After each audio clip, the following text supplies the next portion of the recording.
হযরতে মূসা আলাইহিস সালাতু ওয়াস সালামের জামানায় একজন ব্যক্তি ছিলেন, প্রসিদ্ধ একজন আলেম ছিলেন, যার নাম হলো বালআম ইবনে বাউরা। এই বালআম ইবনে বাউরা এমন একজন আলেম ছিলেন, দোয়া করার সঙ্গে সঙ্গে আল্লাহ রব্বুল আলামিন তার দোয়া কবুল করে নিতেন। তার দোয়া করার সঙ্গে সঙ্গে কবুল হয়ে যেত। মুস্তাজাবুদ দাওয়া আল্লাহ তাআলা তাকে বানিয়েছিলেন। কিন্তু দেখেন কিভাবে তার পতন হয়ে গেল। সারা জীবন ভালো কাজ করলেন, প্রসিদ্ধ আলেম ছিলেন, কিন্তু শেষ জীবনে কালিমা নিয়ে ঈমানের সাথে মরতে পারেন নাই, বরং কাফির হয়ে দুনিয়া থেকে বিদায় হয়ে গিয়েছেন। সূরা আরাফের মধ্যে 175 এবং 76 নম্বর আয়াতে আল্লাহ তাআলা তার দিকে ইঙ্গিত করেছেন। মহান রব্বুল আলামিন বলছেন, ওয়াতলু আলাইহিম নাবাআল্লাযী আতাইনাহু আয়াতিনা فانسلخ منها فأتبعه الشيطان فكان من الغاوين। আল্লাহ রব্বুল আলামিন বলছেন, আর হে মুহাম্মদ সাল্লাল্লাহু আলাইহি ওয়াসাল্লাম, এদের সামনে সেই ব্যক্তির অবস্থা বর্ণনা করুন যাকে আমি হিকমা প্রজ্ঞা আমার আয়াতের জ্ঞান দান করেছিলাম, কিন্তু আমার আয়াতের জ্ঞান দ্বারা সে যথাযথভাবে তার জীবন পরিচালনা করতে পারেনি। অবশেষে আল্লাহ রব্বুল আলামিন তাকে শয়তানের ওয়াসওয়াসার মাধ্যমে দুনিয়া থেকে লাঞ্ছিত অপমানিত করে আল্লাহ তাআলা তাকে বিদায় করেছেন। বালআম ইবনে বাউরা ইনি দোয়া করলেই কবুল হয়ে যেত। আল্লাহ তাআলার কাছে অনেক প্রিয় মানুষ ছিলেন।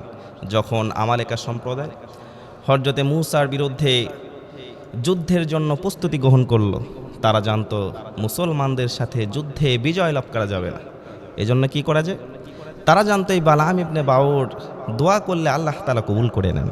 এজন্য তারা চিন্তা ভাবনা করলো, যদি মূসার বিপক্ষে দোয়া করানো যায় তাহলে আমরা যুদ্ধে জিততে পারব।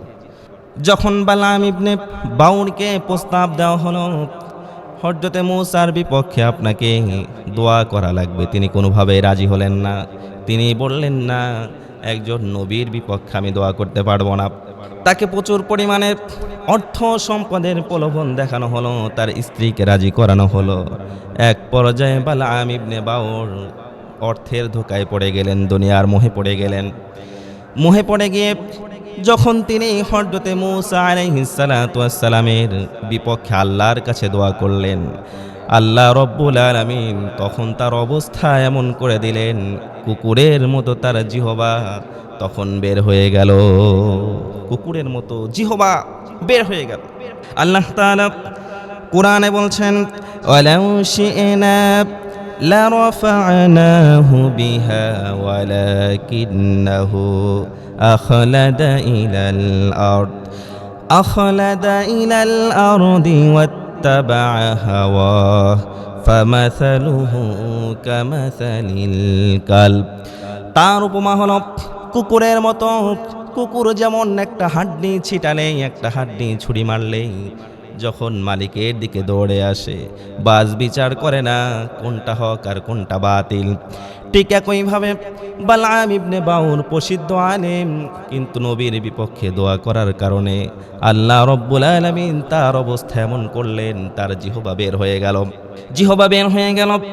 এবং আল্লাহ তাআলা তাকে যখন দুনিয়া থেকে নিয়ে গেলেন, তখন লাঞ্ছিত অপমানিত করে আল্লাহ তাআলা তাকে দুনিয়া থেকে কাফের বানায়। এরপরে আল্লাহ তাআলা তাকে কবরে নিয়েছেন। এজন্য আমার ভাইয়েরা, আলেমদের পিছনে লাগবেন না, আলেমদের বিপক্ষে কথা বলবেন না। এই তো গত কয়েকদিন আগে যুগের শ্রেষ্ঠ সন্তান আল্লামা সাঈদী রাহিমাহুল্লাহু তাআলা তার ছবি আঁকিয়ে এরপরে জুতা নিক্ষেপ করলো একদল মানুষ বলতেও দ্বিধা হয়। আল্লামা সাঈদীর মুখে তারা জুতা মারল। যুগের শ্রেষ্ঠ সন্তান, যুগের মুজাদ্দিদ, তার মুখে এইভাবে যারা জুতা নিক্ষেপ করলো, মহান রব্বুল আলামিনের কাছে তাদের জন্য বলার কিছু নাই, বরং হেদায়েত কামনা করছি। যদি হেদায়েত না থাকে, আল্লাহ যেন উপর্যুপরি তাদের শাস্তির ব্যবস্থা করে দেয়।